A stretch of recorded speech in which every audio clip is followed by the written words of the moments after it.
morning, ladies and gentlemen. Welcome to Keeping It Real with Marie Lionel. And we have our co-host, Alimayu Debaya, in with us this morning. How are you folks this morning?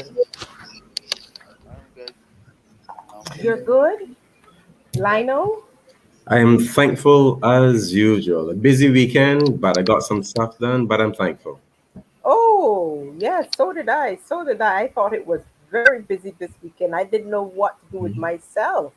I mean, it was cricket, it was the US trials, it was the Jamaican trials, it was the Barbados trials. I was all in a mess. I didn't know where to be.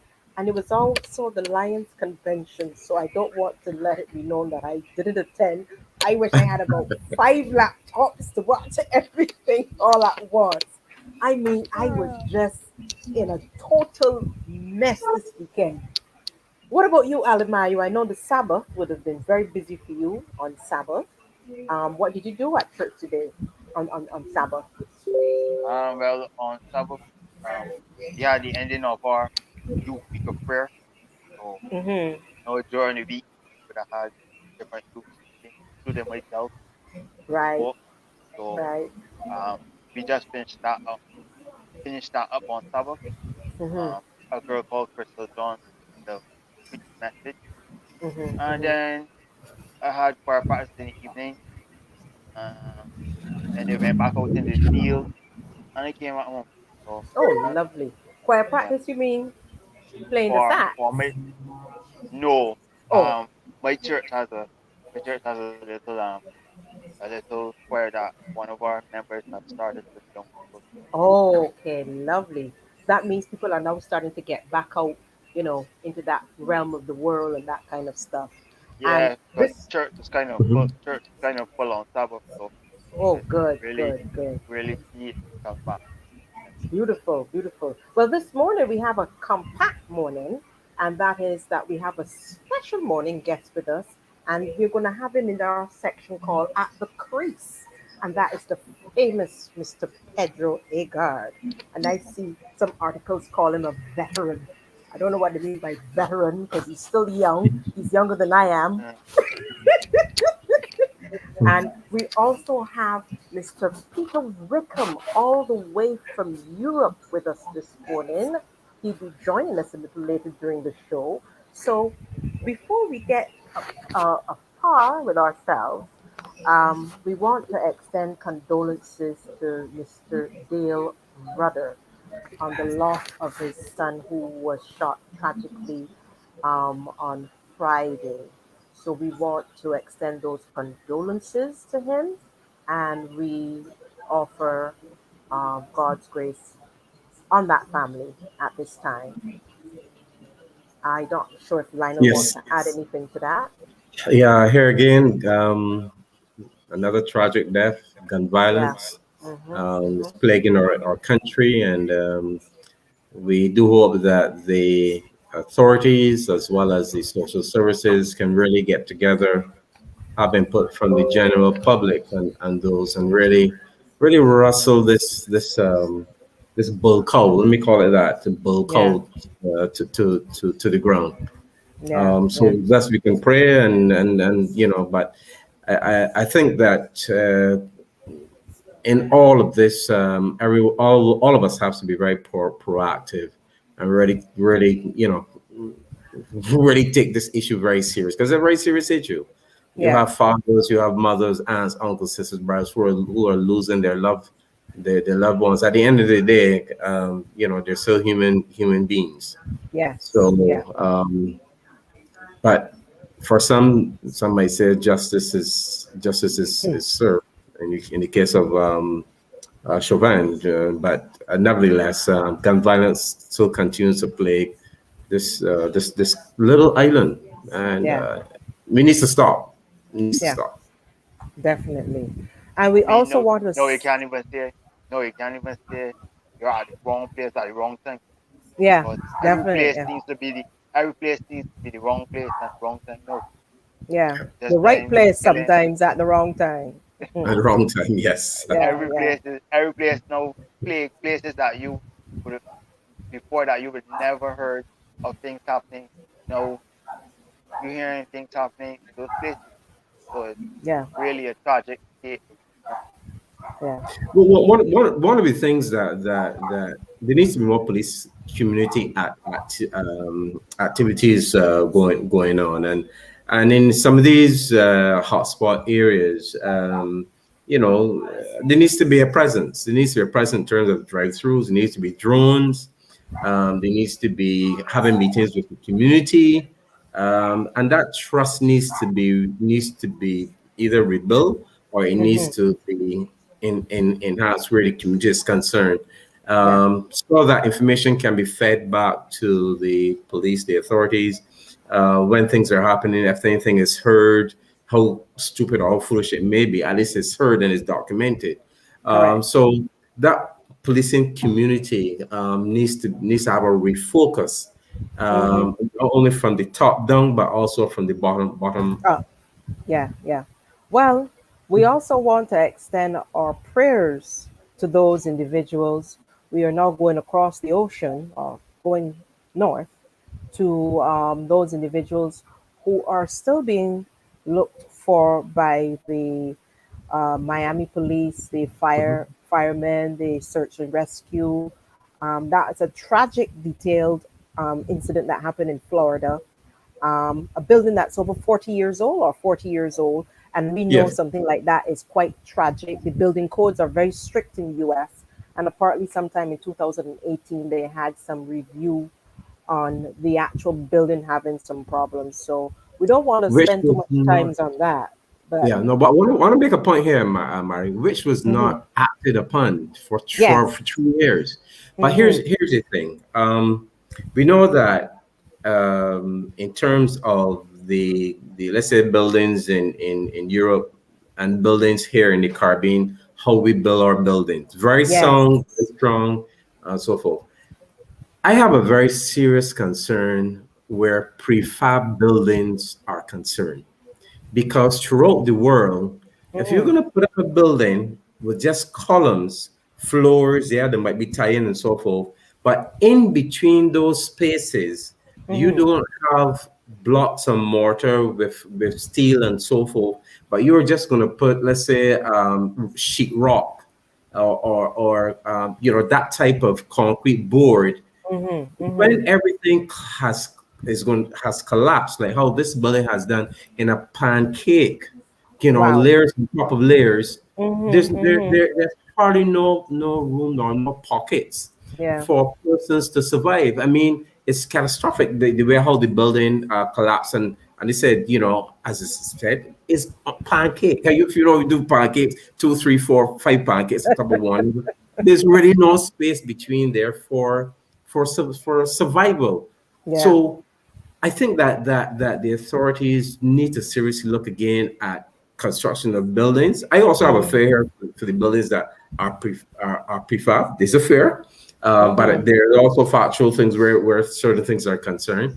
But if you're going to do a prefab building, and we know those buildings that make up their columns, their beams that are tied in, but in hmm. terms of the spaces to lay out the rooms and so forth, hardly there's any concrete blocks that is going to hold up those beams in terms of if the building is going to collapse.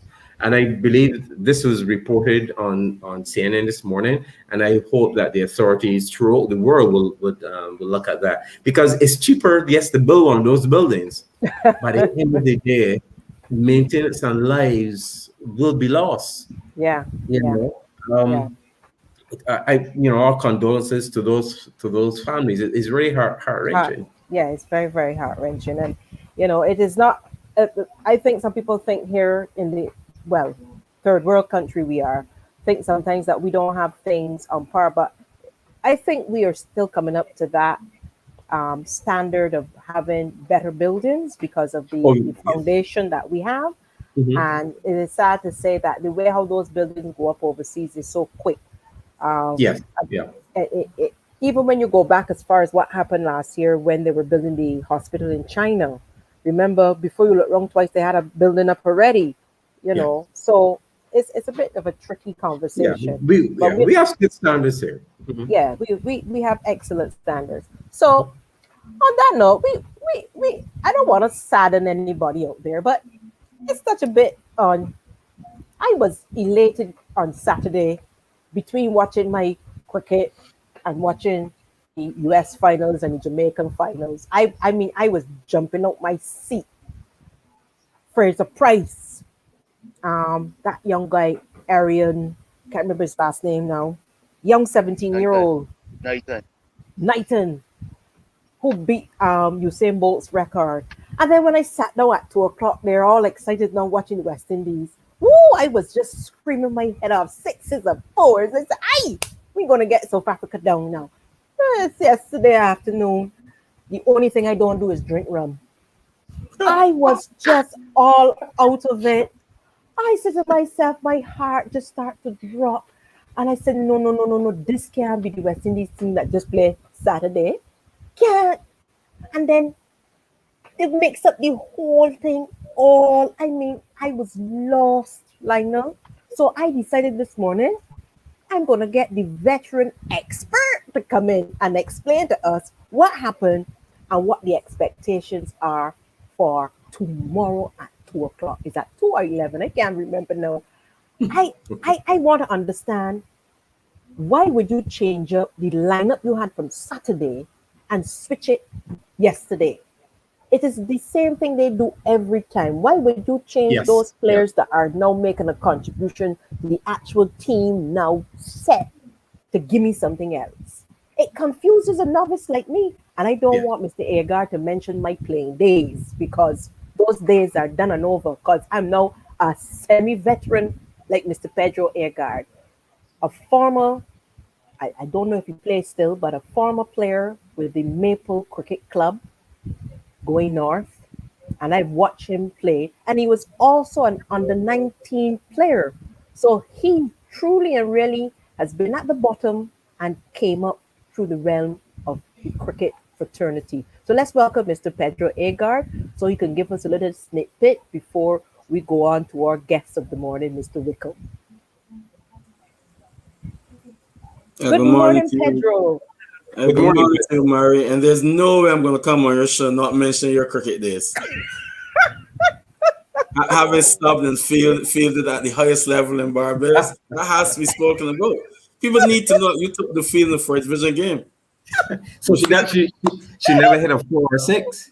She No, just fielded. She just I fielded. was free. I was Oh, okay, subbing. okay, I was okay. subbing.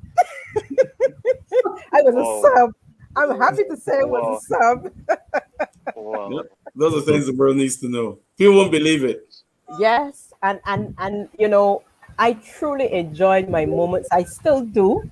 With life, things progress, so you don't get the opportunity to do as you like. So a lot of the guys would know me, and especially the Maple Cricket Club members would know me. I don't want to call their names because I know some of them might be on. I'm not even sure if Mr. Payne is on. He might be at work, but I think he's in New those York. Maybe flying in today.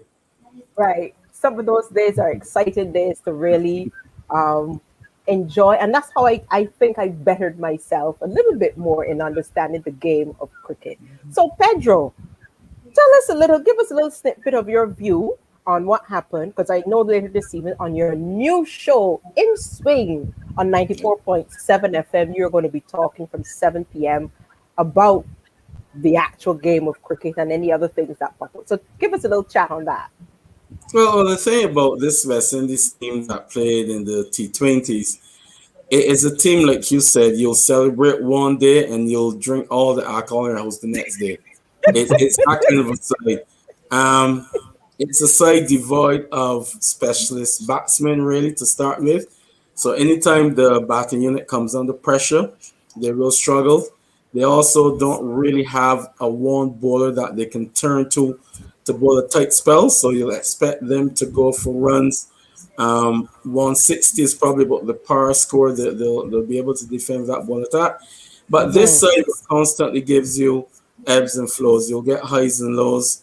I Oh, mean, from this, Lord. this is just from what we saw. So this weekend, I think, was a perfect prelude to what you can expect in these other three one days and other three T20s, and then the five T20s coming against Australia, starting in July 9th. So Yeah, sorry, Mari, but you gotta clear out your alcohol cupboard, or you're gonna be in it pretty often. I love that. You love that, Pedro. I love it. uh, But she's not a drinker, so uh, No, I this team is packed with awesome power. I mean, if you look around World T20 cricket, I think the first six batters there people will want to have in their sides. You know, you mhm, have the Scales and the Powells, sorry, not Powell, Pollards and Puran, Evan Lewis, and still Lennon Simmons hasn't played as yet. And we don't know what is the position of Hetmeyer as well. So it's a lineup that on a day it will score 210, 220 easily. But as I mhm, said, as we saw yesterday, they can go from that to, to very, very, very disappointing. So really no surprises what we saw over the weekend. there's a thing in sports that speaks to is on that day the game will be decided, Yes, for sure. right? And maybe there's a lack of consistency that we have seen, throughout the teams. So the question is always asked, which West Indian team is going to show up? Yeah, there's West Indies A and West Indies B, so you can put West Indies and Pakistan about the same genre because these two sides they can be brilliant one day, and then the next day they can be absolutely horrible. I mean, this West Indies team, I mean, don't downplay them. They've won two T20 World Cups, but if you look at them closely, they had a specialist batsman in Marlon Samuels who was there, excuse me, at the end for both finals. And if you look at this side, there's no such player. Samuels had made that number three position his own, and he steadied the ship really when it was done. I mean, if you look at the last World Cup final against England, we actually needed 72 or 73 runs in the last six overs, mhm, but specialist batsman in, so he was able to guide that lower order to a victory. We don't have that right now. We have Gale and we have Fletcher and Lewis who will go hard. We've now begun to use Chris Gale at number three. I mean, mhm, Chris Gale should be playing Masters cricket in Barbados at this stage. So to expect him to transition everything he's done in his life is asking a lot. And then you get down to Puran, who has said constantly he wants to be a match winner. But for me, Puran has not played enough first class cricket for their mhm, cricket to actually understand his game and how to maneuver the ball in the outfield to be that player. Then you mhm, get them to Pollard, who on this day can be destructive again. You don't expect Pollard to stick around for long periods. And all of them have a basic problem when it comes to quality spin.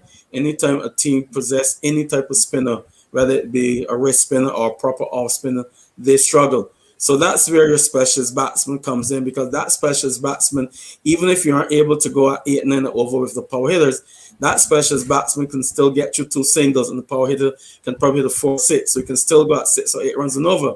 Without that mhm. specialist batsman, we have guys who now are just soaking up deliveries and looking for that one big glory shot. And it doesn't Yes, really work that way at international level. So I said, you're going to be ebbs and flows throughout this series. So, hey, buckle in. yes, definitely, definitely. I think Pedro, at the crease, we're gonna have you back on because let me tell you, it's a learning experience. And for Yeah, it's me, gonna I'm supporting my guys in maroon because they represent not just Barbados, they represent the Caribbean on a whole. And if that's the only peak that we have to let the world know who we truly are, I would still follow them regardless. I'm gonna have the ups and downs minus the rum, but I have some Andrews or Enos close by with some Deacon. So I mean, all your I blood pressure medication, keep it close. I am still going to enjoy the game for the love of the game. On before you go, the one note I want in the sense of the game itself, just how we all played what we call home cricket. It's the passion that's there when they're playing the game, and I think which is another topic. The problem is the dollar signs start to play up in the eyes, and they may lose a little bit along the way. Because you mentioned earlier about the um, the fact that you have players who only concentrate on big hitters or hitting big sixes and fours. They don't concentrate on the ones and the twos to rotate that strike. Um, I watched South Africa do it yesterday, and even in the test match, they did the same thing. Now Saturday and GD and what's the other guy, Rabada, they went back and revamped themselves yesterday. Although NDG, I think he got the wicket on his last because he made 40 runs or so, 43 runs. Mhm. And when the guy went to hit for the big six. But those guys are watching the West Indies players. And that's why that captain brought on those spinners. He not only slowed down the pace and the umpire telling him about the 6 minutes, but he knew what he was about because he realized, as you said, we can't even play the spin. And Yeah. we can't find those specialists. Yeah, and this is something that has puzzled me throughout the years and where West Indies are concerned. And then Pedro, you probably know a lot more than me. Don't our players, coaches, management, when South Africa or Pakistan or any team, any country puts a team together, don't our coaches and our players and management scrutinize them? Do they watch videos on them? Do they understand the tactics of some of the bowlers and the batsmen? Can you shed any light where that is concerned? Because to me, you're going in, you're fighting an opponent, and you don't know in terms of boxing if he has a long jab, a short one, an uppercut. If he shifts to the left or the right. Can you shed some light on that? Do you have any insight about that?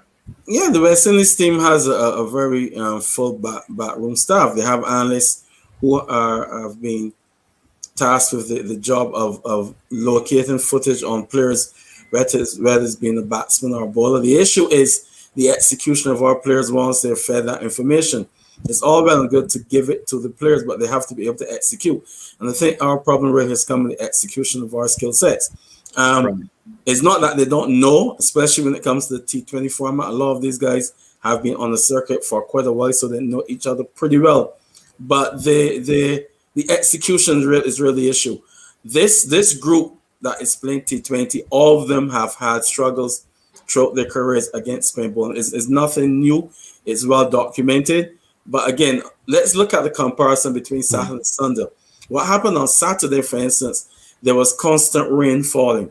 The rain meant that the ball was sliding onto the bat consistently, so there wasn't a lot of grip and turn. But once they came to Sunday when the wicket was drier, the ball was able to turn. The South African bowlers would bowl a little bit slower, allow the ball to go into the wicket, and that purchase and that spin. Now, you asked about being prepared. I mean, you can prepare as much as you like, but I always say, and Marie can tell you, for me as a player, my first concept has always been looking to score. I think 6-4-2-1. Our guys think survive 0-1, and that's been a struggle for a long time when it comes to batsmanship. As far as slugging, I mean, when it comes to the other T20 guys, these guys think 6-6-6-6, 6-6-6. So that's a problem. So these guys don't go into the nets and look at the spinner and say, well, I'm going to stroke it down to long for one. If you go to a next session, I've been to a few, these guys actually have someone throw the ball and you can see them extend their arms throwing the ball, trying to hit it straight, but as far as possible. But the other part of the game is not in the DNA of this crowd. And I mean, let's be fair, Marie spoke about dollar signs.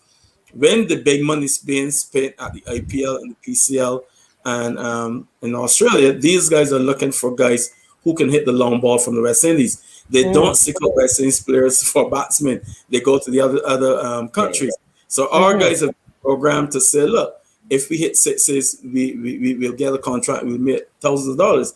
It's been documented. I mean, when we went to India with the likes of Hackman and those guys, when we lost so badly, there is a Wesley selector who was on record saying, look, it seems as if when the guys were in India, they were batting for IPL contracts rather than Test cricket. So the guys were trying to hit sixes and fours. So as I said, the information is there. I know that for a fact because the analyst for the West Indies team, I know him personally. So any player at any time can go to the analyst for information. Whether it's his game, opponent's game, can go back as many years as like. The information is there. For me, it's our fellas, our players, that process of trying to rationalize it, trying to put it in place, trying to make sense of it, because it's all well and good to give it to them, but if they can't exploit it or use it wisely, then we can always have these conditions coming up. Point taken. Is Desmond Haynes or Greenwich utilized? I mean, those are two successful opening batsmen, not only for Barbados but for the West Indies. But so I'm asking you the question: have do they are they being utilized? Well, there aren't, to my knowledge, and I'm pretty certain I can speak confidently on this, they aren't being used by the West Indies as a collective. I know players individually have seeked them out. Craig Bradford is on record as seeking out Desmond Haynes, especially for information. So the guys individually will seek out these players. For me, I don't think enough of it is done, and it's done over a shorter period as well. So I think that there is definitely room in West Indies setup to have these players, and especially as you mentioned, test opening batsman, which is a big Achilles heel in our cricket. We need to Yeah. find some quality opening batsmen. And the worst part about it is that two of the best the world have ever seen reside right here in Barbados. So that makes it even more erroneous that they aren't utilized more. But again, I'm going to be honest with you. From what I know, I've been around the cricket, it always comes down to a dollar figure. You know, these guys won't come cheap. And the West Indies Cricket Board's on record saying they don't have money. But for me, they spend a lot of money in the wrong places, and they're not investing it enough in the places that it needs to be invested in. So it will come down to a dollar figure. It will mean that your backroom staff will have to be bigger because they know you're hiring a specialist batting coach along with a specialist bowling coach. And then there's always also Phil Simmons, who's the coach. There's Roddy Esser, the bowling coach. And we still need someone that can help these guys bowl proper spin, because this guy, Kevin Sinclair, I mean, Murray can bowl his bowling, let's be honest. You know, there's no turn, there's nothing for him at all. So there's still someone you need to help these guys with their slow bowling.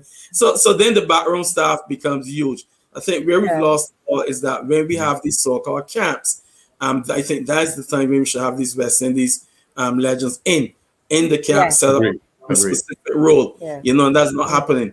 You know, you're Yeah. asking Phil Simmons, and no disrespect for Phil Simmons, but Phil Simmons can't get it done. You know, so I find it difficult for him to help someone do it, because it's all well and good to have the technical aspect of it in your mind. But if you Mm. can't prepare a guy mentally to deal with a situation, you know, he's going to struggle. You can give him Yeah. all the Yeah. tools in the world. If I bring a carpenter to work at my house and he has his tools and I have no lumber, then he can't work. You know, so Correct. giving him having the tools out there before being able to provide the correct methodology of using it is always going to be an issue. And I think Yeah. that's where we're falling down. The side of it there, the technical side of it there, but I mean the mental side of it really needs to be taught by someone who's been there and done it. Virat Kohli is on record as saying recently, you know, when you're batting in conditions when the ball is seaming around, you're always going to be lucky to get out because one ball has your name on it. And he said his first thought process is to try to score. I've always taught youngsters the only way you can get out at the non-strikers end is run out. So find the way to get off strike. You know, find a single somewhere, get off strike. And if every Yeah. batsman does that, then the bowlers have to be constantly chilling their bowling plans, and it makes it difficult. But again, our guys mentally, I think that's the issue. If you look at them technically, first couple of balls they're fine, but mentally, I mean, they fall apart. And yes, the tools are there, the information is there, but I think our guys have a problem mentally processing the information. Yeah. Good All point. And right. and We and, Um, and we Roger, we quick we thanks, question, thanks we for keeping it question, have real. Mr. to Agard. we Question have to though, Mr. go. Agard. We're But gonna have Mr. Agard on again. We have one quick Mr. question though, Wickham. Marie. We have Mr. Wickham. What's the Well, question, one quick Alamayu? question. Mr. Agard would have mentioned that the spinners are not turning the balls. So is that a trickle down effect in terms of practice? Like if I'm going to practice and the persons who are supposed to be bowling spin are not as quality as those in the international circuit. So when I come out, I say, well, yeah, I had a good session. I was able to place the ball where I wanted to place it. When they actually get into the actual game, you know, it's really another problem. But there are ways to recreate spinning in a practice session.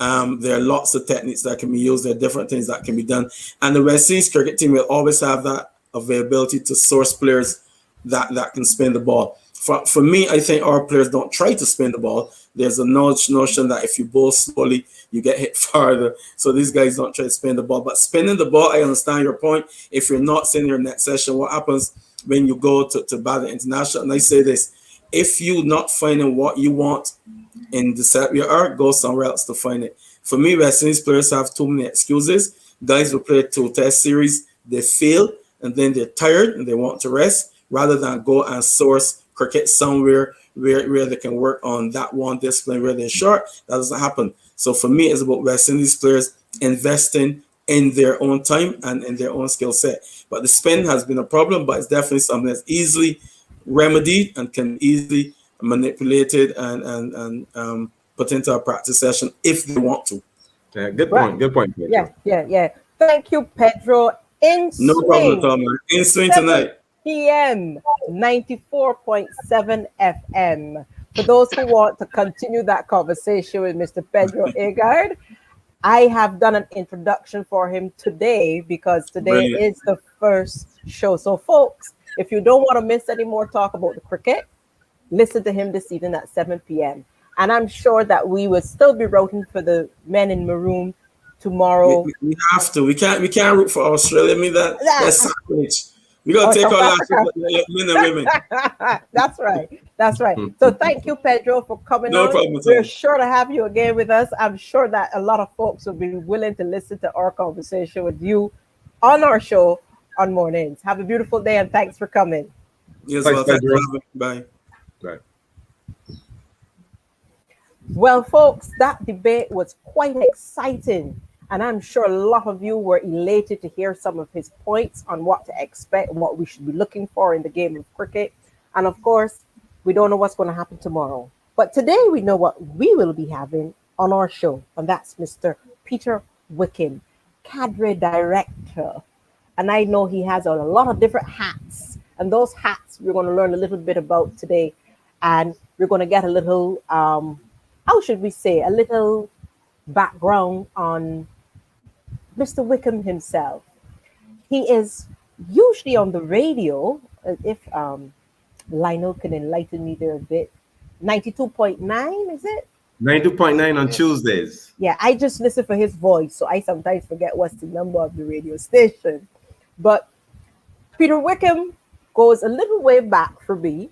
And as we do on our show, we were going to touch base a little bit on the Peter Wickham. A lot of people wouldn't know a lot about him. So we're going to keep it a little personal here. And we're going to get to his position as a director. So he's coming a little ways from afar.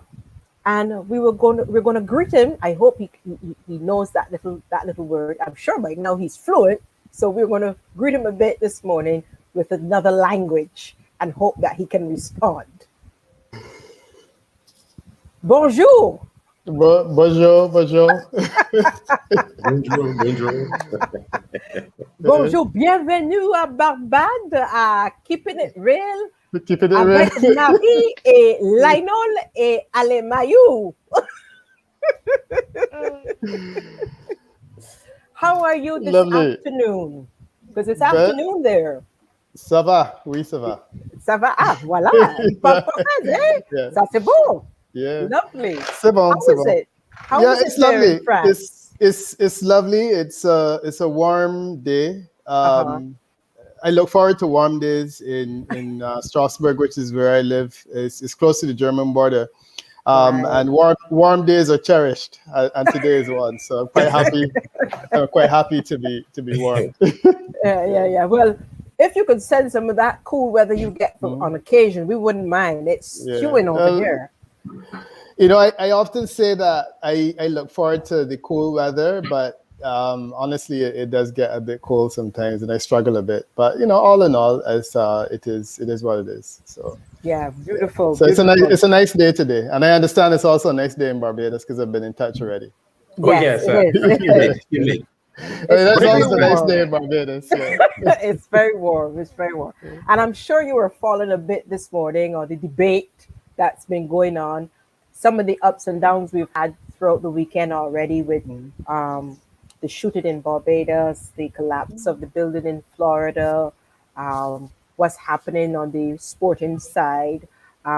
We know you to be the man to go to when it comes to politics. But this morning, we really want to touch a bit on you yourself, where you went to school. And, Yeah. well, you know, that's what we do with our guests. We get to know them a bit so people have an eye-opener experience with our guests. Because we know you. Well, I know you. Apart from knowing you, there are folks out there who wonder who is Peter Wickham. So let's start our journey, Peter. Where did the little boy in the khaki pants go to school Go to first? school. Eagle Hall Primary. I actually went to Miss Nichols. My father always tells the story about a day because I like most of the people was, I was raised with my grandmother. So, when everyone else goes to work, when my mother had to go to work, I went to my grandmother, and he came to pick me up in the afternoon and saw me giving my grandmother trouble. I think I was probably like 2.5 then. And he decided that no, this boy needed to go to daycare, to nursery school. So they Yes. sent me off to Miss Nichols. And that was probably my first memory of school, being in her yard, because she had a school in her yard and so on. She moved to slightly more salubrious surroundings. So I think she was somewhere in Warner's then, and she moved to up to Warren's, and she was in that area until she died. And she held many classes over the years with many young children like myself. Then I went from there to Eagle Hall Primary, which was a school that my aunt was principal actually, so that was an easy choice. So that's where all of us in the family went to primary school. You didn't give I any shared, trouble. You didn't give yeah, any I trouble. shared. Well, I gave a lot of trouble. I mean, trouble was my middle name. I would have shared a bench with people like Chris Sinclair. He was in my class at primary school. Clyde Maskell was a few years ahead of us, so we don't really have very many recollections of him. But quite a few young people. George Griffith, he was in my class. This is from Surfside. He was in the same year, but he was in a brighter class than I was. So we had quite a few people from that group that I remember and still I'm in touch with. Beautiful, beautiful. So when you Yeah. left the steps at primary school, Mm. and you you would have done the common entrance as well in our time. I'm just making sure. We know Oh that's a yeah. debatable topic now. The, Okay. the common entrance was common entrance is the exam which everyone took in those days. I never made a big deal of it, but I was fortunate to pass for foundation. And I was just reaching over because I wanted to get my foundation mask so that everybody would Aye. know the Yes. the Lovely. association. Make sure that you catch it. Excellent. Yeah. So I'm a very proud foundationer. I think that was probably one of the defining events in my life. And I spent six years there. We had a lower six, so we all had to do 6 years instead of 5. And that was the foundation time. From there, it was to community college. I don't think that you ever enjoy or become as attached to a school experience as your high school experience. So I think Yes. community college, university never really Yeah, came that's close true. to the impact that your high school days has on you. I guess you all guys would agree with that as well. Yeah, Yes. sure. Definitely. I wholeheartedly Definitely. agree. Definitely. Mhm. Definitely. But none of you My went to foundation though. Well, No. listen, my son goes to foundation. Oh, sorry, Okay, good. has been to foundation. Yeah. So So you understand. I understand. I Yeah. understand. Yeah.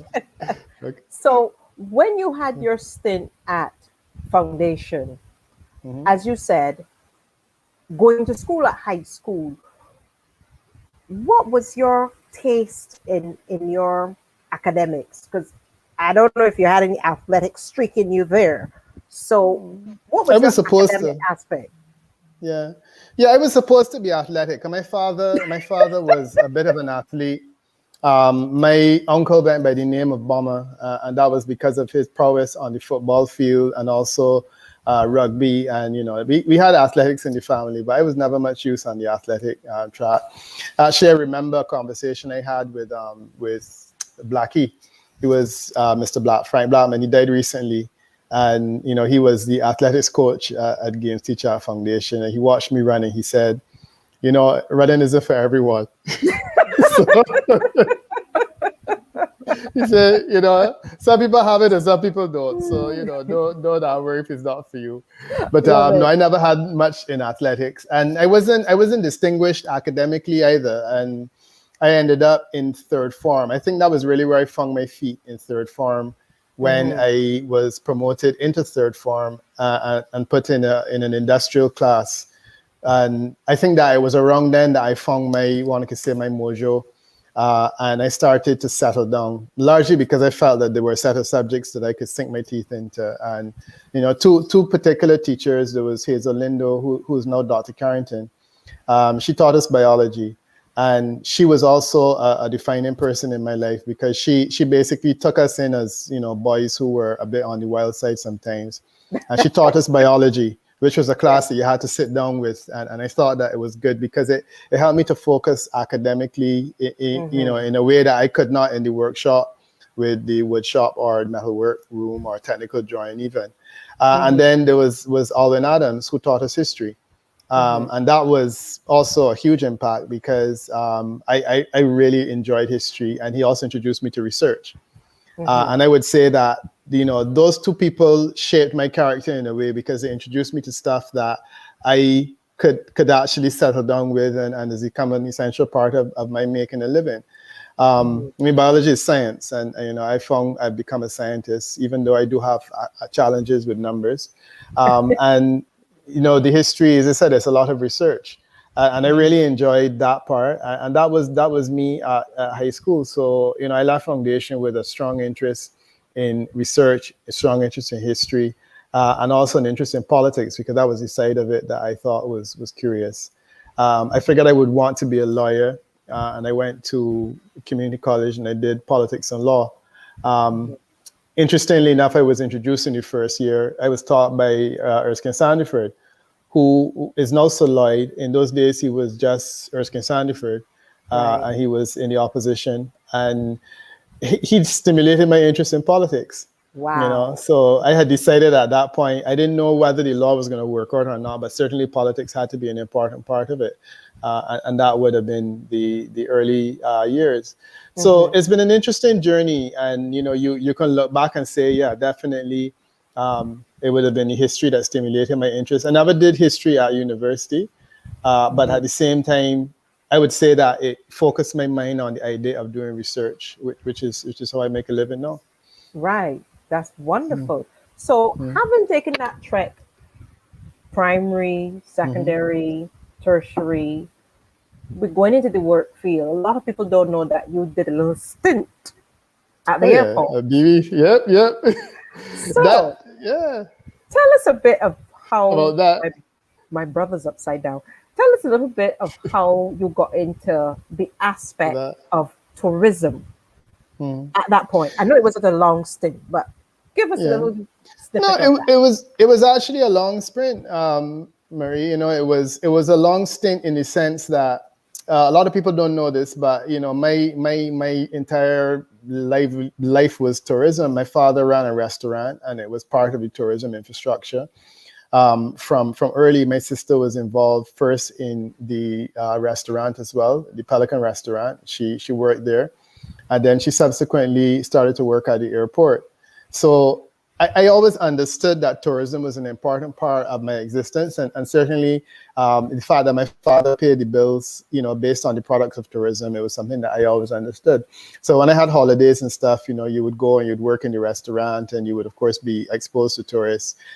Customer service became something that came very naturally to me. And certainly the first job I ever did was essentially in customer service and tourism, working at the Pelican, helping out, when I could on my off days. And that was part of it from the beginning. So when I went on to university, my first year at university, this is when there were a lot of Christmas charters, and Civil Service used to do the Christmas charter thing. And they would always employ temps to do Christmas charters because it was easy, because you basically just took a coupon from the person and, you checked in the bag, and there was nothing much to it. And the pay was decent for those, for those hours that you were there. You got pretty decent pay. And I had just gone into university. So the idea of doing this on Sundays, was great. So Angela Worm hooked me up, and I was there. As summer approached, I wanted to continue because I enjoyed working in that environment, and I wanted to continue working there. Of course, Civil Services didn't do summer employment, but of course, BW did. And it was BW in those days. I mean, it will always be BW for me, quite frankly. I still can't get my head around this Cal nonsense. So That's yeah, a different so story. That's a different that's a story, different Peter. story, a That's different a different program. story. Yes. Yeah. Yeah. So Angela Worm sent me down to Kay Robertson, who was at the time managing customer services at BWE. And she said that I was someone who she could recommend and for some employment. And she took myself on. There were a couple of us. There was Bonnie Bond. There was Guy Hewitt, who interestingly enough now is also into politics. Kevin Dalrymple, who is now with the World Bank, I believe, in Washington. Quite a few of us went on and did that summer stint with BWE, and it was a baptism of fire because it was not easy. It was nothing like what we did at Sea Relay Services. It was a hectic summer, a busy summer. The hours were a lot longer than we were accustomed to, I, I, and I you always know, call BW the school of knowledge. yeah, of hard knocks. Yeah. Yeah, hard knocks. When you go to BWIA, as the Yeah, correct name of the pet name is Biwi. yeah, But yeah. I remember I grew up in Biwi because my aunt Okay, worked in Biwi for close to 30 okay. years. So a lot of the folks know me from in the pram, as they would say.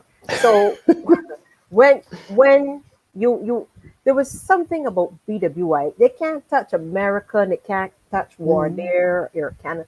Something about BWIA that those like yourself and myself, I'm sure Lionel would have had that experience. There was a certain warmth about it. When you enter that aircraft and the pan, although it was Trinidadian, the pan plane, it had this warmth about it and the greeting. Good morning, how you doing this morning? Welcome to BWIA.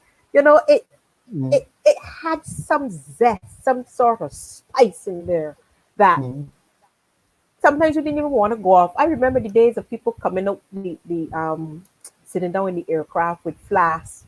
Your food is being served, people bringing out flasks. You know, I mean, those were days, and people Yeah. packing 70 pounds luggage. And that time it was two pieces at 70 pounds. And then, you're at the airport, Grantley Adams, and that was the old airport, not the new one. People pulling out things because they overweight and they want to pay. And, you know, names you're calling, I'm so familiar to. So Yeah. it's just deja vu. I don't Yeah. know. But knowing that you It have was had, interesting. Yeah. yeah, knowing that you've had that touch in tourism, how did the equilibrium change from tourism to being where you are today in this particular field? In politics. Yes, Yeah. especially as a political scientist. I would say it never really left because, as long as the Pelican remained open, you were always essentially in tourism because on any day in question, you could go down to the restaurant and, daddy could be short and he could say, Peter, go and help out behind the bar. Or my aunt could say, Peter, we need you in the kitchen to cut some potatoes or peel some potatoes or something. And that was essentially how it was. So we understood tourism to be an important life. And I say we, I say my sister and myself, because she continued to work with the airlines up until recently. And yeah, it was an important part. I would say that my departure from it was somewhat reluctant. I would have been happy to continue after I graduated from university because there was a period of time after I graduated with a degree in politics and law. I had decided by that time that I wasn't going to do law, that I wanted to pursue something different, that I would have been willing to consider a career in tourism. But the challenge is always that you go where you feel that you can earn, decent money. And there were no opportunities at that time really to earn what I consider to be a decent wage at that time. While it appeared as though the academic stream was taking me down a road that was somewhat different. So after I graduated, I taught for a short while at the Barbados Community College when I taught politics. I think that after I got into that classroom and I started to teach political science, I knew that, sadly, tourism would be something that I would leave behind because I felt a warmth that I knew this was really where my future would be.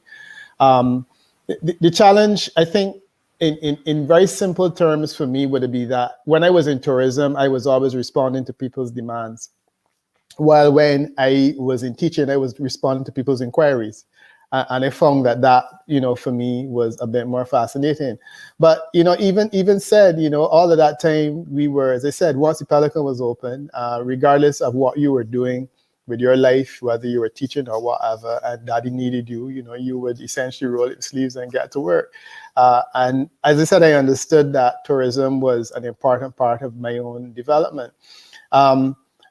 In more recent years, as I've more heavily gone into the academic strand and certainly into research, and I've traveled the Caribbean a lot more, and I'm fortunate in that, my work has taken me to every single Caribbean island, and sometimes repeatedly, to the point where you're tired of going to the Caribbean islands. You realize that in every island, it's the same thing that repeats itself, that tourism is an important part of the fabric of our countries. And it's something that regenerates it. Tourism gets a lot of knocks, but in the final analysis, it has allowed so many people in the Caribbean to make a decent living. I spoke to a lady recently who on the radio, and she was originally she worked in a restaurant at a hotel. And she says, what COVID has done is it has taken away her job. And she says, I missed working and I miss not getting a salary and all of those things. She said, but most of all, I miss going to work, being with the tourists, serving them the drinks and the food, chatting with them. I really miss that. Of course, she missed getting the tips too. But the important part, and I said, when she said that to me, I said, darling, I really feel you, because I understand that it is something that becomes a bit infectious, because when you're interacting with someone, especially when it comes to food, it's something that gets you. And I think so many of us in the Caribbean have made a really decent living, working in the tourism industry at different levels, all different levels. Yeah. And it's been enjoyable. I mean, COVID has wrecked that industry completely. And that's it's true. sad for so many reasons. Yeah. It's going to take us a little while for us to really bounce back from this pandemic, and I mean, Lord help us if we have another shutdown, which I'm very sure that the current administration is trying to avoid. We just need for everybody to play their part. But yes, a lot of lives has been wrecked as it regards to the tourism industry and the pandemic. And I strongly believe that we need to look more towards the Caribbean as a tourism destination and place a lot of emphasis on that, while placing emphasis on the international European markets. Yeah. The thing about it is, Lionel, is that I am not convinced that the Caribbean market would ever replace the international market. And I remember there were people who were suggesting that we should have had this Caribbean bubble where we could move among ourselves and so on. If you look at it through an analytical lens, there's only so much that Caribbean tourism can do in terms of bringing foreign exchange and in terms of bringing numbers, because the carrying capacity in relation to the tourist dollar is heavily linked to the size of the population of the market that is feeding you, and the idea of a person having the liberty to travel, which is, of course, the cost, the money to do it, and of course, the time to do it while that person is still working. The cruise ship industry is different, because invariably cruisers are either older people or retired and whatnot. But generally speaking, your market is dependent on how many people at any one point in time can take 2 weeks off from work and travel. The reality in the Caribbean is that the populations are really too small to allow for that. And then some of them who do are just not going to have the finance to do it. So I have a realistic lens in terms of the limits of Caribbean tourism, even though I do feel we can do more. I do feel that, international tourism has to be where it is. I live in Strasbourg, France now. And of course, like so many places, you don't realize this, but there is a huge tourism economy here as well. Because, once someone comes over from Germany or someone comes to visit the city, it generates tourism. And I mean, you may not realize how big a deal it is until it's gone. And then, you hear the cities complaining about the loss of tourism revenue, in various places. Yeah. And I think that one of the problems I think that transpired, especially within the Caribbean, that mindset of you don't want your children to work in the sugarcane field, a money-making venture that brought millions to the Caribbean, especially to Barbados. And I favor that aspect because I'm proud to say we have the oldest rum. However, that accolade has never been carried forward for the younger generation to realize all of these historical or I don't know accolades because to me, Mm. I think they're very important to realize that wow, Barbados has the world's greatest cricketer. Barbados has top-notch rum. It's still the Barbados cricketer, has but what about Lara? no, we Sorry. ain't going there. No, but I hold don't up, know anything about cricket, so hold up, hold up. Um, we have the third oldest parliament in the world. Th- mhm. Listen, I don't know about you, but for me, we are a speck. Anytime you look at the world map, we are just a little dot. And for a little dot to have acquired so much in this so called third world, I mean, look at how many people respect the now prime minister. Not that they didn't respect all of the others, but we have come so far to have now the first female prime minister who has a big punch to even being categorized with other female representatives from across the globe. I think that's an absolutely fantastic feat for Barbados. I don't know if you spoke earlier about customer service. There was nothing like a Barbadian who greeted you at the Grantley Adams International Airport. The first thing people spoke of a Barbadian was the warmth, even in their greeting. The fact that they didn't even understand the dialect. Hey, oh yo, the people were like, oh my goodness, oh, that's nice. Did you understand what they just said? You know, it, there's something about Barbados when you talk about culture, when you talk about history, food, anything in that aspect. And the two I think should have always remained in tandem, sugar and tourism. But I don't know if they looked at the incoming revenue only and not the outgoing revenue. I'm not a researcher like you. So, in my mind, I think they lost a little bit by just concentrating on only the incoming revenue. Yes, we need to survive off of it, but at the same time, we should still be able to put it out. I don't know if I'm making sense, but put it out. But no, I mean, I'm anxious to comment on this because this is a tug of war that we have between agriculture, which is sugar, Yes. and tourism. Mm-hmm. And my partner is an interesting person in this regard because Mm-hmm. he's of course from Italy, well, Italian/French more recently. Mm-hmm. Mm-hmm. But he's listening in the room now, so I have to make the point that he's Italian and not French. But he comes to Barbados and he immediately says, why don't we have a buoyant agricultural industry? Because we Ah, have fertile yes. soil, we have sunshine, virtually 365 days a year, we have rainfall. Why don't we have a buoyant agricultural industry? Mm-hmm. And I always make the point that, agriculture industry requires, it requires land, Mm-hmm. which there's not a whole lot of in Barbados, but Now. there is arable land available. It Mm-hmm. requires labor. It Mm-hmm. also requires capital. These are the factors of production that go into anything, right? Mm-hmm. And then, of course, there's entrepreneurship. Yes.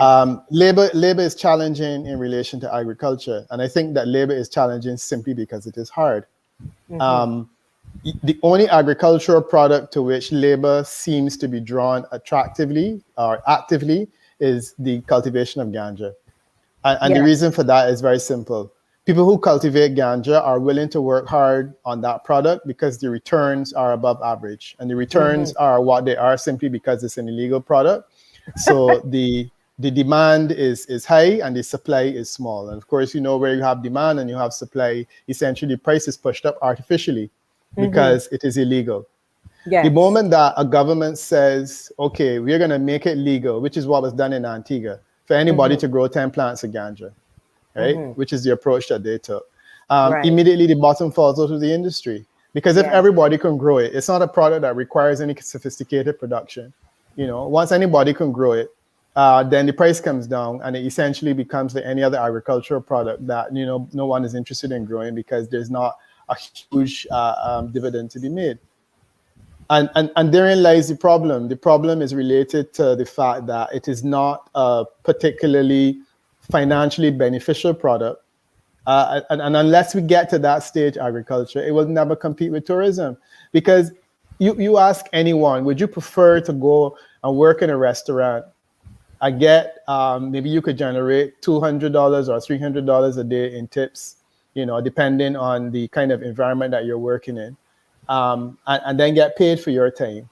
Or alternatively, do you prefer to work in a field for 300 Barbados dollars a week, where you have to go and work every day in the hot sun? Anyone will say, they would always want to take the former.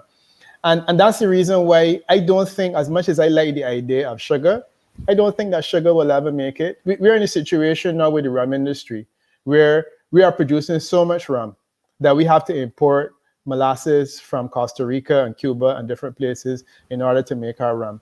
And then the European Union will tell us that it isn't Barbados rum because the raw material is coming from outside. But there's a fundamental point there, and a fact. Right, but molasses is a byproduct of sugarcane production, and the only way we can get molasses is if we produce sugarcane. And if you don't have people willing to produce sugarcane because the wages are not attractive, and there's no economies of scale where that's concerned, then you're not going to have molasses. While what is happening in those other countries that they're producing so much sugar that they have molasses to throw away, and it's cheaper to buy it. So it makes economic sense to just buy molasses from them, make sugar, make the rum and sell it, as opposed to saying we're going to grow sugar and to generate a byproduct out of which we will produce rum. And that's the problem, is that we're not going to get to the stage where agriculture shares a stage with tourism unless we are able to make agriculture pay extremely well. And it's hard to compete with the revenue associated with tourism. One of the ministers who incidentally is now Minister of Agriculture in Grenada, he was Minister of Tourism, and he was saying, the fascinating thing about tourism is that you run a promotion, you can probably put $1 million into a promotion campaign. You put up a billboard, anywhere in the world that's cold in the middle of winter, and you advertise a charter, and you were sure that you're going to get people to come. So it's a relatively easy product to sell. You get them to the country.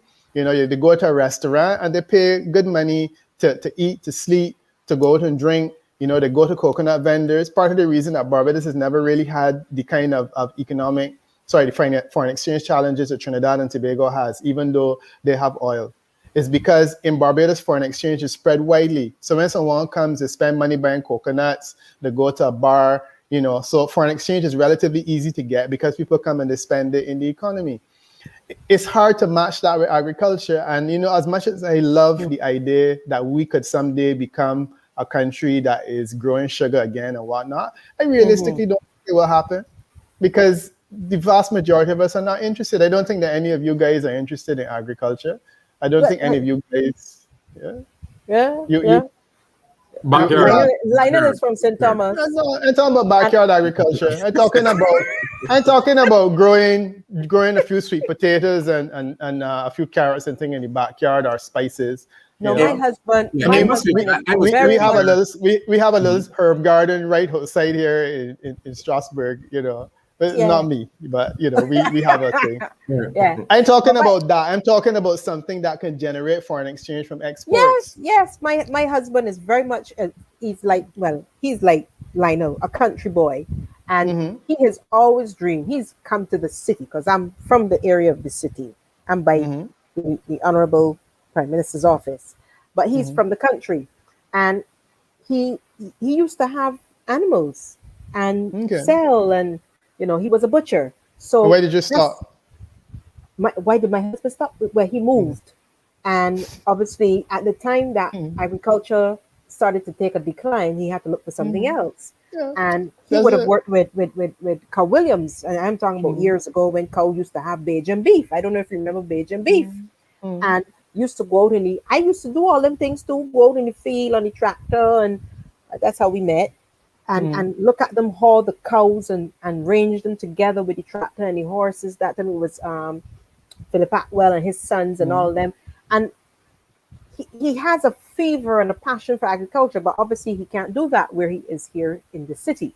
The most he can do is grow, as you say, a little herb garden, a few tomatoes and stuff like that. But that's his passion. He misses that and always wants dreamed of getting back into that aspect of agriculture where you can rear sheep and pigs and cows and It's a sell. Yeah. You see, but You know, it is an economic, it's a dream of many people to do it. But is yeah, it an economic reality for the vast majority of us?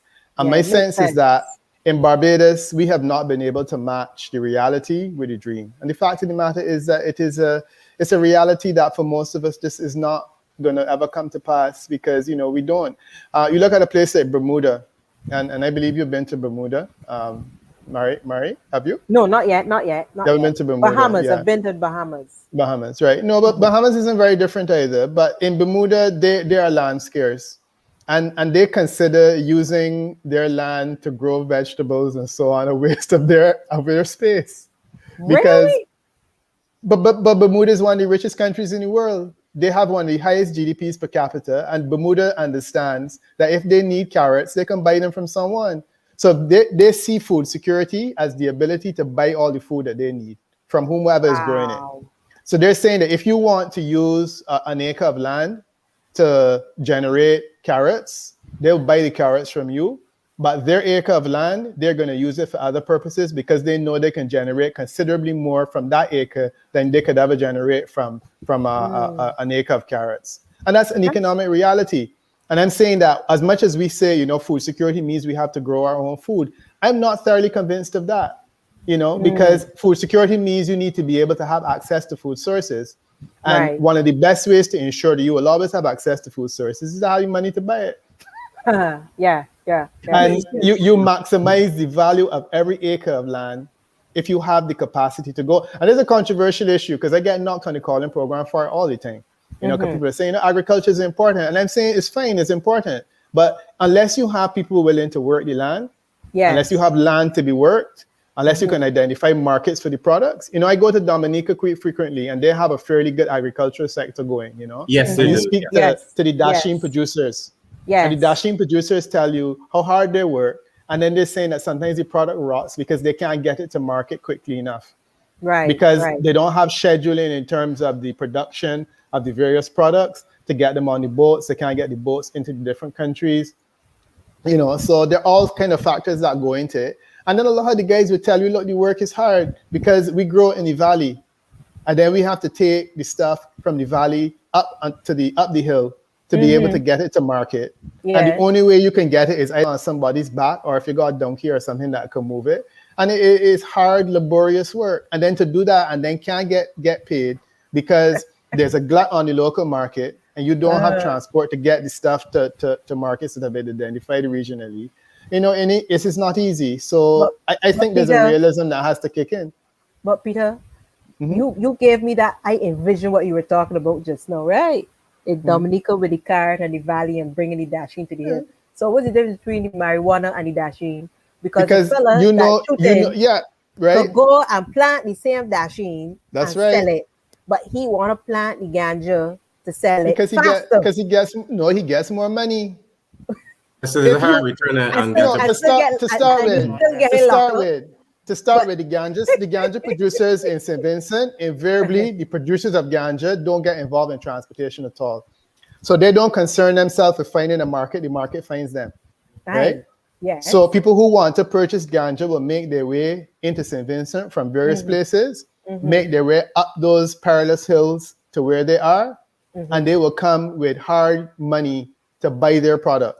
Right. With the dasheen now, you are there laboring to pull the dasheen out of the valley, to take the dasheen into the city, to see if you could find somebody who will say, I will carry it to Barbados so that Peter Wickham can buy it from me. Hmm. But the ganja production is a completely different story. You produce your ganja, you dry it, and you package it, and someone is going to come and going to pay you cash for it, and they walk away. You don't even have to bother to move it. And that's the reason, Marie, why you will always have a market for one and not the other, because the price and the value of ganja is so extraordinarily high. And it is high Hmm. simply because government has created an artificial shortage of that product by making it illegal. So, what would be the difference now? I mean, we had Dr. Chantal on before, but Mhm. what's the difference now with the man who's selling and growing the ganja and the aspect of the medicinal marijuana now? What is that a competitive market in Barbados? I don't see it as going to help anyone in Barbados, really, because the medicinal product, from what I understand, I don't know much about what is being done in Barbados, but the aspect I studied in St. Vincent, the medicinal product is being produced in a way that the local entrepreneur cannot really get involved. To start with, the cost of the licenses, the warehousing that they need in order to provide greenhouse environments to be able to grow those products, the kind of strains that they have to buy the seeds and so on. It makes it an endeavor that you really realistically cannot pursue. Then after you're finished with this medicinal product, because you're selling a raw material, you have to be in a position to get a producer to buy the raw material from you to produce it and make it into another product. You need to have export markets provided, and it becomes like dashing basically. Realistically, I don't know how many Barbadian ganja producers are in a position to take advantage of that market.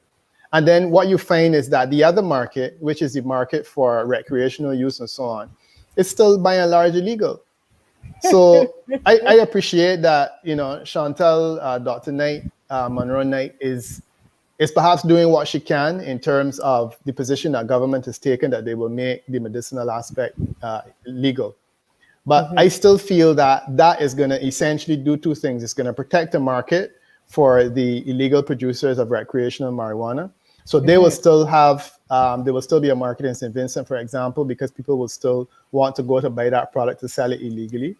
And then secondly, it will mean that farmers who in Barbados maybe that can grow, that do not have the capacity to afford a license, won't be able to sell legally. They will still have an illegal market.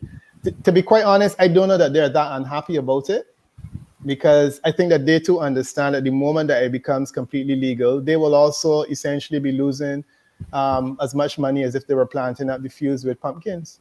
Peter, Wow. I see medicinal marijuana as an export product here in Barbados. Agree entirely. Right? Entirely. So I think that's where we would generate or foreign exchange. And no problem there. I mean, I'm not a user, but hey, no problem there. But I want to touch on the carrots. Our local carrots are, in my view, and the view of Barbadian international chef who brought a team of chefs here to cook local foods, right? And they're highly recommended and praise the local carrot more so than the imported carrot. Now, I don't buy imported carrots. I stick strictly to local carrots.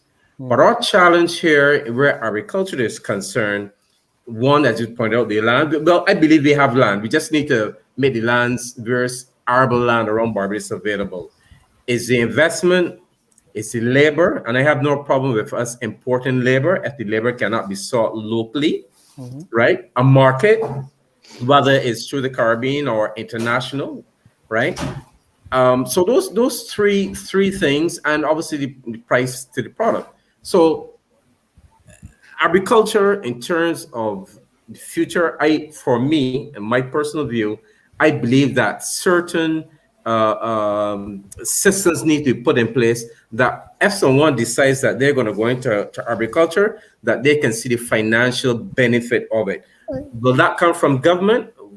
Will it come from the international market dictating prices?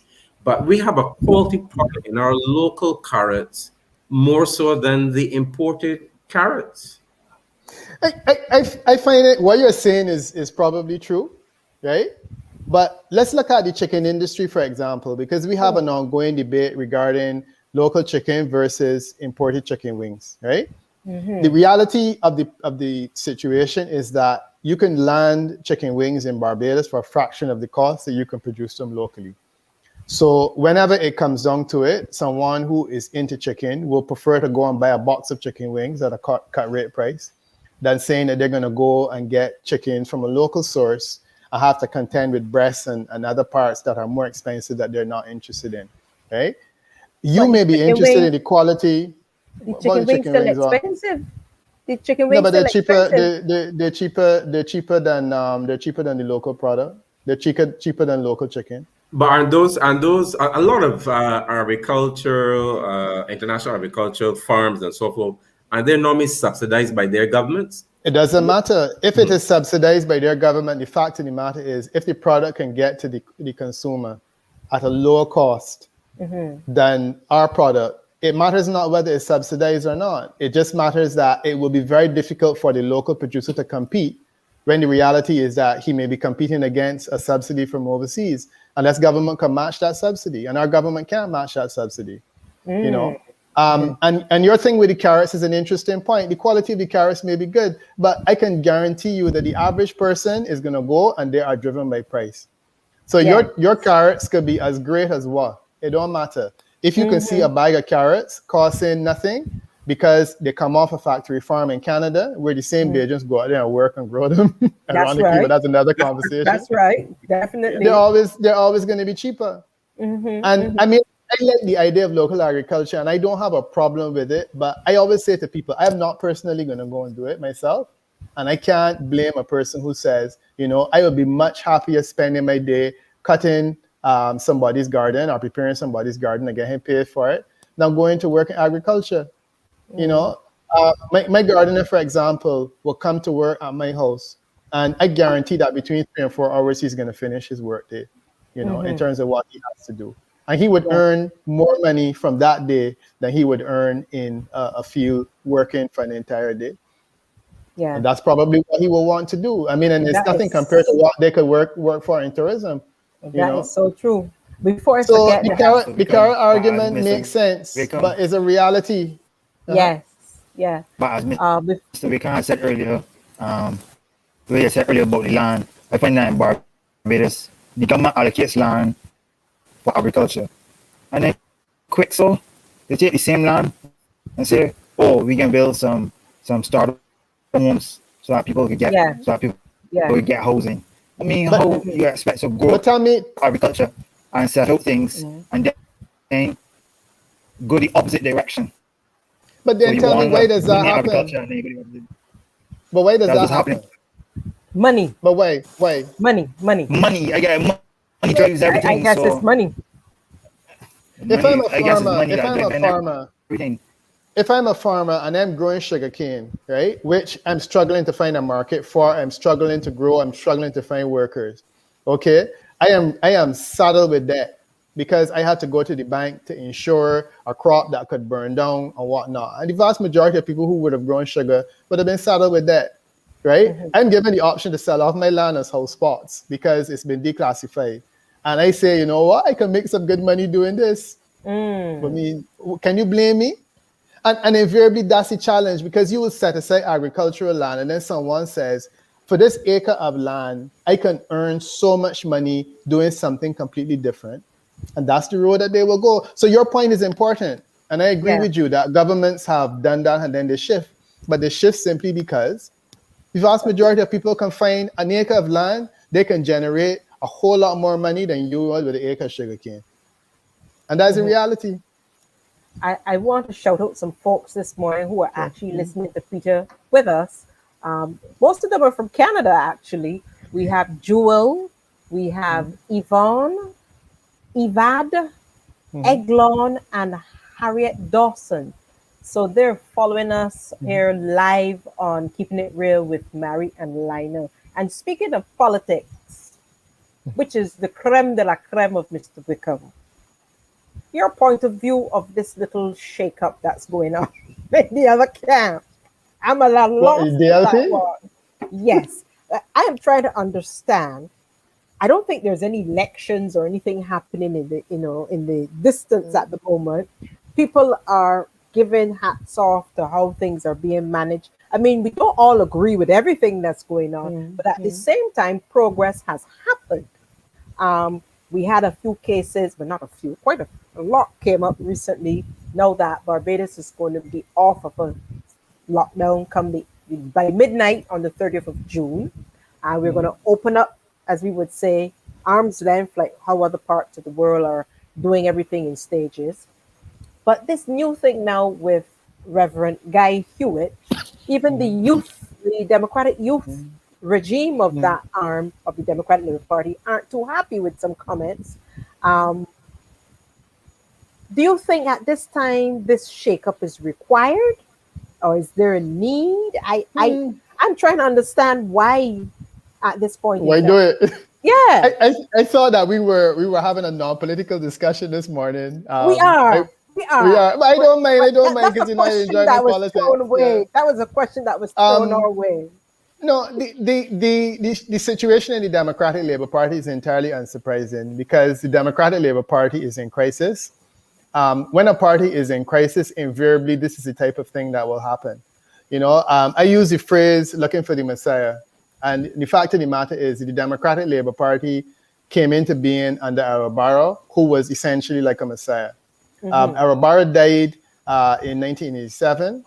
And I would say that since that point in time, the Democratic Labour Party has been looking for a Messiah. David Thompson came along. Perhaps he could have been a sort of a Messiah. He wasn't. So now he is gone, and the party has been thrown into turmoil. It is no different to what goes on in the NDC in Grenada. It was no different to what went on in the UWP in St. Lucia. It's no different to what went on in Trinidad and Tobago in the PNM. After they were removed from office unceremoniously by the NAR. So invariably, what happens in a political organization when they are obliterated is that they're looking around, scrambling to see if they can identify the Messiah. I think it is painfully obvious to people that Verla is not that person. And it is also painfully obvious to Reverend Hewitt that she's not that person. So there's an opportunity for you to say, if it is not Verla, then perhaps it could be me. Was she a last resort? If the Democratic Labour Party were doing well, I suspect that Reverend Hewitt would not have stepped up because there would not be an opportunity. So, for example, when he was under David Thompson, he would not have challenged David Thompson.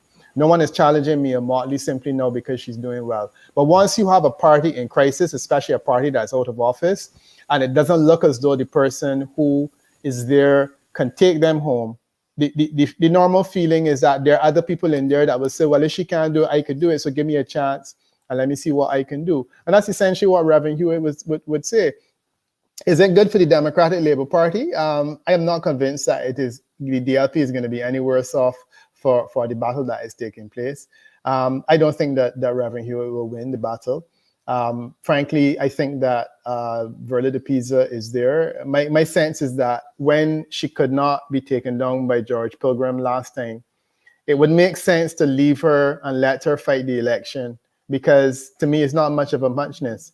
But if I felt that the DLP's chances would have been better if Reverend Hewitt did not challenge Verla de Pisa, I would probably say that it's a bad idea. But honestly, I don't know that's going to make a difference because my sense is that she will see off the challenge in a few weeks. It will strengthen her in terms of her image within the party. And then she will go on to 2023, and then she will take some warm lashes then as well, and then the whole process of looking for a leader will start all over again. Personally, I wonder why a person would want to step forward now to take the kind of political thrashing that is likely to come to anyone who challenges Mia Motley in 2023.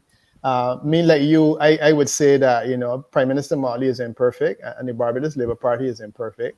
But the reality of the situation is that she's doing reasonably well under the circumstances, and it's going to be extremely difficult to unseat her in 2023. Now, if I had a political prospect and I had a future and I said, I felt as I want to be a politician, if Reverend Hewitt came to me and said, I'm interested in leading the DLP in the future, what would you advise me? I would say to him, well, after 2023, maybe you should present yourself, because the reality now is that all you are doing is you're going into a battle to see who will line up to take these lashes. And in school, when somebody in the classroom behave badly and the teachers like that and say, who it is that did this naughty thing? Yes, right? yes. You don't find nobody running and scrambling and say, oh, it was me that I come in for to take these lashes. And I personally think that that's what they're doing now. They're just fighting to see. Lionel. You usually would call somebody else's name to say him, That's right. Yeah. That's right. But I must say, it was quite refreshing having this little chat. We didn't want to go into any politics because I know that's your forte. And I did that purposely for Lionel because I know he may shy away a bit, but we know that's your forte. Let me come in here. Let me come in here. Let's hear Lionel. No, here's the thing.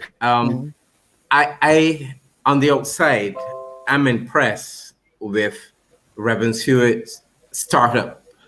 Mm, I think he's very mm, articulate mm, in terms of presenting himself, and there's that side within the DLP that he has some support. I think this is in my view a challenge to Verlo de Pisa, and he will gain some ground. He may not win, but he will gain some ground. He just has to stay the course. Hmm. Whatever well, course that is. yeah.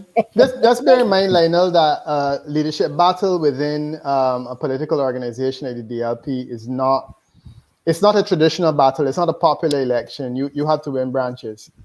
And generally speaking, if you are unable to win a majority of branches, then you know your political future is not necessarily a bright one. Reverend Hewitt's approach, and I agree with all that you said. I think he's extremely articulate. He's a bright guy. You know, he's a personal friend, I should point out. And I think he would make an excellent politician. But he's coming at the top, and what essentially you have a zero-sum game. So you either win everything, or alternatively you leave with nothing. If he is unable to take the leadership in August, it will be extremely difficult for him to make a contribution to politics in the DLP thereafter. While a person who comes in and says, well, let me concentrate on winning a seat. I mean, and there are others in there who seem to be taking that approach, you know. Ryan Walters, for example. If you are successful in winning a seat, then it means that you are better able to negotiate a leadership position in the future, which to me is something that makes a lot of sense. The Hewitt maneuver is an extremely risky maneuver because it essentially says, if I can't succeed in getting the majority of the delegates in August, then it's difficult for you to stay the course as you're suggesting, Lionel. And I think that that's the only way I would differ from you. Okay. But I do agree that guy is bright and so on. Yeah, point taken. I would say that I think that at this point in time he came in too late because he has a lot of ground to catch up unless he has a team in place who's going to do that groundwork for him. Right, but at this point in time, I mean, this is July is what? It's right here. Yeah, so right, so it's an uphill battle. But in terms of his launch, the presentation, articles being written in the paper, he has a following not only here in Barbados, as you know, but also the diaspora in UK, such in England. So he might have an uphill battle. But I believe that if he can win the hearts and minds of here and those, because he has a very, as you know, a very vast support of the diaspora in England. He will pose a challenge. He might not win, but he's in a bit late at this point in time. But I believe that he will do well. Okay. Yeah, I agree with Peter. Okay.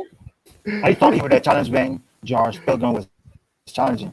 I don't know why you wait till after George Pilgrim. You see that George Pilgrim you wait till after that now to come and say, well, let me get a shot. I honestly think the time the challenge should have been launched was when Verlo de Pisa came in the beginning. And you do recall that at that point in time it was rumored that he was interested in the job. I feel if he had challenged Verla at the very beginning, it would have been an interesting outcome to see what would have happened back in 2018. But the point is that Verla was given a chance, and she's put a lot of sweat and tears and money into the Democratic Labour Party. And my thing is that she was able to see off George Pilgrim after year two.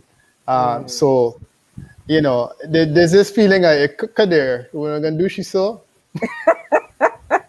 That goes a long way in Barbadian politics. But I hear you. I think maybe it was a challenge that should have come earlier.